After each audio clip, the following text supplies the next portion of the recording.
Magandang araw po mga bossing. Ito po yung, pakita ko lang po yung mga available na unit natin, yung natira. Doon ka muna na. Doon ka na kay ma'am. Diyan ka. Sige, upo ka dito. Upo ka dyan. Yan. Ayaw mo. Dito ka. Sige. Available po na frame type. Tatlo na lang po mga bossing. Tatlo na lang. Itong isang growbless po na extended tank. 27 long barrel po. Growbless, wala po yung grow mga bossing. Yung paniksay natin naka-powerize po. Yung pangibon saktong lakas lang. Pero mas malakas dun sa ibang brand mga bossing. Ang pantiksay naka-powerize po. Sumisipa po. Yan. Frame type T6 receiver. Yan. Hammer type. Soft trigger po yan mga bossing. Soft trigger. Hindi po matigas yung trigger. Tapos C-type po yung trigger. Yung iba po kasi naka-straight. Mas magandang tingnan po yung C-type.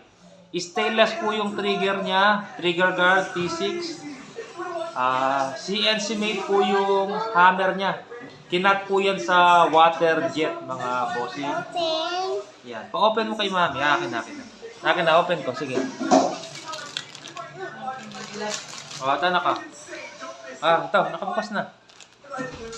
Swing type or hammer type. Stopper po ng swing niya yung mismong barrel. Nakalabas po ng konti yung barrel niya. Tukak po yan. Isang rest. First cock. Yan. Medyo matigas kasi naka-powerize. Second cock. Yan. Sagad po. Sagad po yung... Ayan. Isang 27 extended tank. Growbless.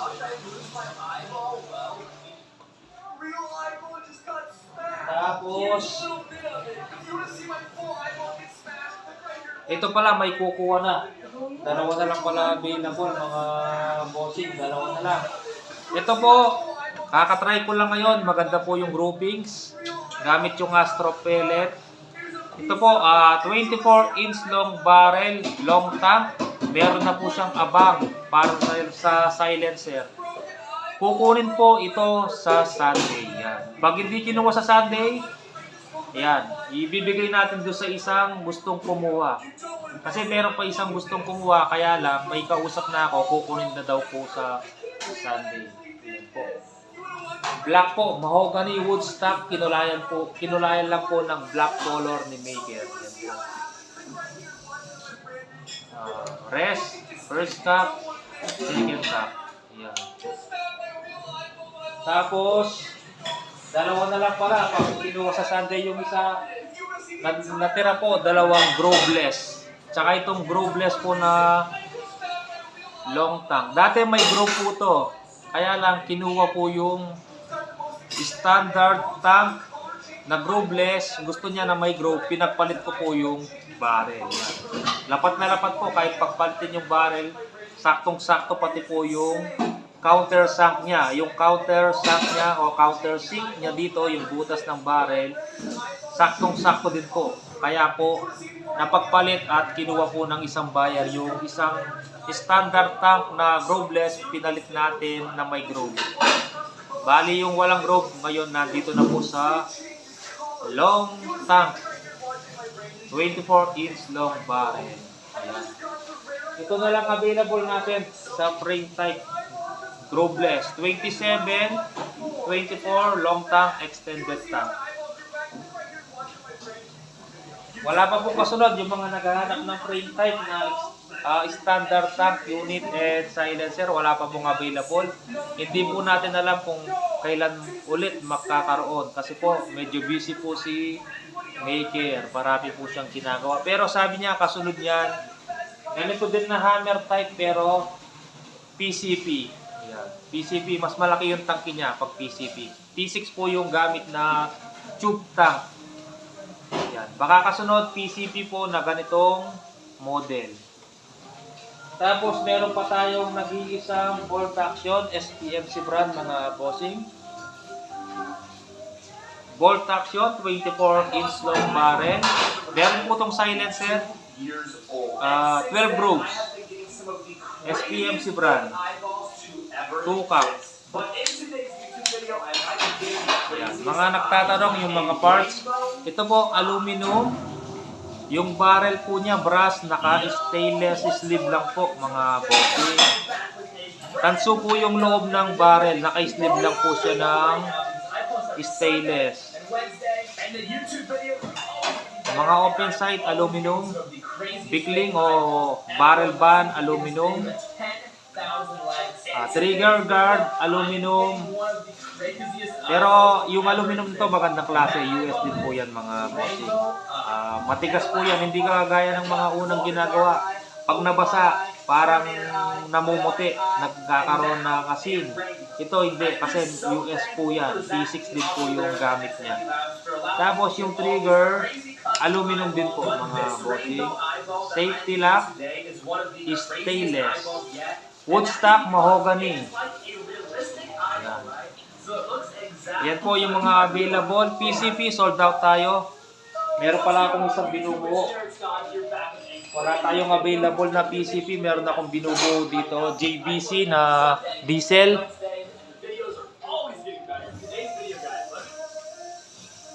Ayan, barrel na lang mula. Pero papalitan ko po yung tangke nito mga lods. Na mas mahaba. Siguro hanggang dito. Unregulated diesel type bolt action JBC.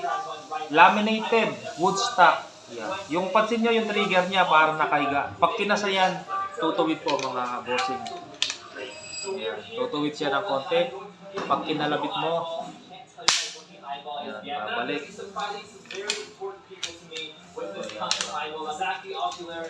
Diesel type po to mga bossing. Bolt action. Ang receiver naman ito, yan, lalagyan ko ng barrel, tapos isi-tune, unregulated. Woodstock, kung hindi ako nagkakamali, presyuhan ng Woodstock ngayon, nasa 10,000 yung laminated. Hindi pa yari yun. Ano lang yun, box lang yun na straight, pang isang wood. Pang isang rifle lang, alam ko, bentahan nun. Dati alam ko, 8,000. Alam ko ngayon, tumaas 10,000. Bali, papagawa mo pa yung Woodstock. Laminated, medyo mataas po yung price. Voids, tawag dyan, voids o laminated. Yan. Lalagyan ko siya ng BBB barrel, 18 inches. Pag nabuo, tingnan ko kung gagamitin ko o ibebenta mga bossing. Ang receiver nito, kaya lang kinuha ko sa JBC, mga lods. May maraming, yan, may mga gas siya. Siguro pag binibitawan, pag binubuo, nagagasgasan. Ngayon gagawin ko, tatanggalin ko tong ano lang to, parang powder coat. Ibabapping na lang natin, papakinangan na lang natin para malinis siyang tingnan. Ano to mga lods, 70-75 receiver. Isang uri din siya ng aluminum. Yung ginagamit kadalasan sa mga PCP, T6 aluminum. Ito 70-75, mas matigas po sa T6. Mas matigas po sa T6. Yung 70-75 tsaka T6, pag pinagtuktok mo, yung T6 masusugat. Yung 70-75 hindi po. Ganun siya katigas mga bossing. Yung presyo nito, kung anong presyo ng stainless, same price po sa 70-75 na T6. Yan po yung ginagamit sa aeroplano mga bossing, yung 70-75. Matigas po na uri ng aluminum.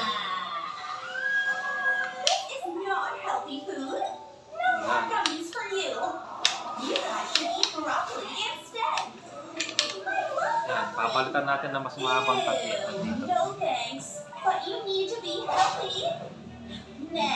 Sa kahoy pa lang, pag pinagawa yan, aabot ng 12,000 po mga lods. Sige po mga bossing, maraming salamat po. Hindi talaga maiwasan yung mga gasgas pa galing sa JBC. Si JBC kasi hindi nagbabating. Kahit walang powder coat yan, pag kinuha mo sa kanila, kahit pati yung stainless, hindi nakabating yun mga bossing. Minsan may mga tool marks, makikita mo yun. Hindi kagaya ni Manlapat, lilinis, binabapping. Yung ibang maker hindi po nagbabapping. Ngayon, ang gagawin natin, ako na lang magbabapping, tatanggalin natin yung powder coat. Kasi meron na siyang gasgas dito, natanggal yung powder coat. Kasi pag kinasya mo siya, yan, tumatama yung mga... Ito kasi stainless yung bolt niya, tumatama. Nagagasgasan. Para magpantay lahat ng kulay niya. Pero bago yan, brand new yan, kakakuha lang natin mga bossing.